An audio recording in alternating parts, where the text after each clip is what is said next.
बिस्मिल्लाहिर्रहमानिर्रहीम, अस्सलाम वालेकुम। एवन टीवी की न्यूज़ स्टूडियो से मैं हूं अलीशा अब्बासी। शामिल करेंगे न्यूज़ हेडलाइंस।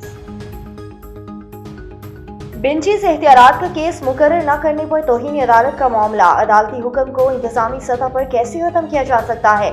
जहां महसूस है वहीं फैसला दिया जाए।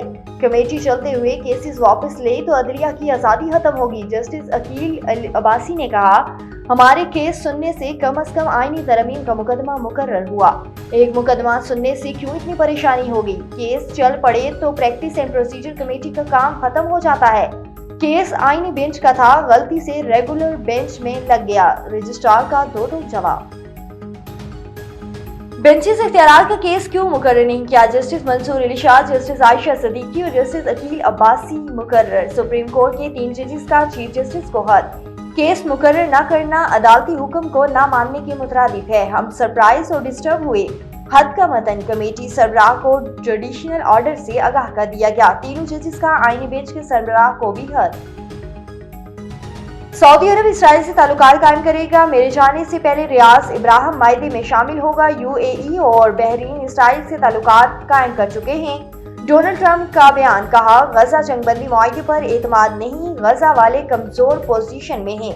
गजा तबाह हो चुका, दोबारा तामीर करना होगा। गजा मलिया मेड मलबे से 137 लाशें निकाल ली गई। 10,000 के करीब लाशें दबे होने का खदशा। गजा में इमदादी सामान की तरसील जारी। 915 इमदादी ट्रक गजा में दाखिल हो चुके। इंसानी बहरान से फौरी निपटने के लिए मुनीर अकरम के रिमार्क्स, कहा हजारों जानें बचाई जा सकती हैं। और सदर बनते ही डोनाल्ड ट्रंप के बड़े अहकाम। कैपिटल हल हंगामा आरआई के 1600 मुल्जिमान को मुआफी दे दी गई। टिकटॉक पर पाबंदी 75 रोज के लिए मुअख्खर कर दी गई।